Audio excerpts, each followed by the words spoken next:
Hi friends, இன்றைக்கி Sunday ரொம்ப ஹாப்பியாக வந்து ஸ்டார்ட் ஆச்சு. 7 மணிக்கு தான் எழுந்திரிச்சோம்.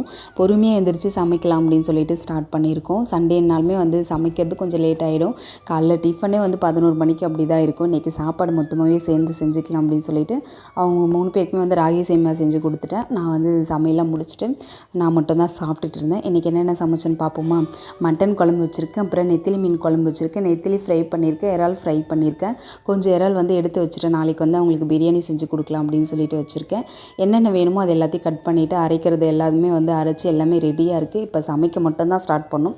சமைக்கலாமா? ஃபஸ்ட்டு மட்டன் குழம்பு தான் வைக்க போகிறேன். அரைச்சது என்னென்ன போட்டு அரைச்சேன்னு பார்ப்போமா? வெங்காயம், தேங்காய், அதுக்கப்புறம் சோம்பு, முந்திரி பருப்பு இது எல்லாத்தையும் போட்டு அரைச்சி பேஸ்ட் மாதிரி வச்சுருக்கேன். கொஞ்சமாக எண்ணெய் போட்டிருக்கேன், பட்டை, கிராம்பு, லவங்கம் எல்லாமே போட்டுட்டு கருவேப்பிலை போட்டுட்டு அரைச்சி வச்ச பேஸ்ட்டுமே போட்டுட்டேன். தக்காளி வந்து ஒரு 1.5 தக்காளி போட்டிருக்கேன், இஞ்சி பூண்டு பேஸ்ட்டு இது எல்லாமே போட்டு நல்லா மிக்ஸ் பண்ணிவிட்டு சிம்மில் வச்சாச்சு.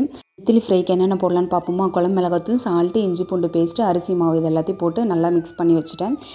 பக்கத்துலேயே வந்து எண்ணெய் ஊற்றி வச்சுருக்கேன். இறால் ஃப்ரைக்கு வந்து ரெடி பண்ணியிருக்கேன். இறாலுக்கு வந்து குழம்பு மிளகாத்தூள், சால்ட்டு மட்டும் தான் போட்டிருக்கேன். இது நல்லா வந்து ஃப்ரை ஆகட்டும். மட்டன் வந்து போட்டுட்டு நம்ம நல்லா வந்து வதக்கி விட்டுக்கலாம். வதங்கினதுக்கப்புறம் வந்து குழம்பு மிளகாத்தூள் வந்து போட்டுட்டு மஞ்சள் பொடி கொஞ்சம் போட்டிருக்கேன். தண்ணி நம்மளுக்கு எந்த அளவுக்கு வேணுமோ அந்த அளவுக்கு தண்ணி ஊற்றி அட்ஜஸ்ட் பண்ணிக்கலாம். நல்லா குழம்பு கொதிச்சதுக்கப்புறமா வந்து நம்ம காரம் பார்த்துக்கலாம். இப்போ எதுவுமே பார்க்க வேண்டியதே இல்லை. உப்பு எல்லாமே போட்டு இது ஒரு ஓரமாக இருக்கும். ஒரே ஒரு உருளைக்கிழங்கு மட்டும் வந்து கட் பண்ணி வச்சுருக்கேன். எல்லாமே போட்டாச்சு. இப்போ வந்து நம்ம அப்படியே வந்து ஃபாஸ்ட்டாக வச்சு அடுப்பு வந்து ஒரு ஓரமாக வச்சாச்சு. அது கொதிச்சுட்டு இருக்கு. இறால் வந்து ஃப்ரை பண்ணி எடுத்துகிட்டு நெத்திலியுமே வந்து ஃப்ரை பண்ணி எடுத்துகிட்டு இப்போ மீன் குழம்பு வச்சுப்போமா? எண்ணெய், கடுகு, வெந்தயம், பூண்டு, வெங்காயம், தக்காளி எல்லாமே போட்டு நல்லா வதக்கிட்டு அரைக்க வேண்டியது வந்து வெங்காயம், தக்காளி, அதுக்கப்புறம் தேங்காய் இது எல்லாத்தையுமே போட்டு அரைச்சி வச்சுருக்கேன். எல்லாம் மிக்ஸ் பண்ணதுக்கப்புறமா கொஞ்சமாக வந்து உப்பு போட்டு நல்லா தண்ணியெலாம் வற்றினதுக்கப்புறம் நம்ம வந்து குழம்புக்கு வந்து புளி வந்து ஊற வச்சுருக்கேன். அதை கரைச்சிட்டு வேணுன்ற அளவுக்கு குழம்பு மிளகாத்தூள் போட்டு எல்லாத்தையும் மிக்ஸ் பண்ணியாச்சு.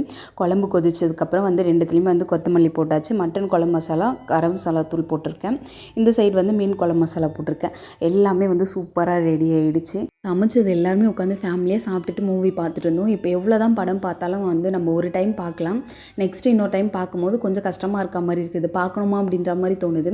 ஆனால் இப்போ வந்து பழைய படம்லாம் இருக்கும் பார்த்திங்களா, 90 கிட்ஸ் படம்லாம் அதெல்லாம் திரும்ப பார்க்க சலிக்காமல் இருக்கும். இன்றைக்குமே ஒரு நல்ல படம் போட்டிருந்தாங்க. அதை வந்து ஃபேமிலியாக உட்காந்து பார்த்துட்டு இருந்தோம். சரி, ஓகே.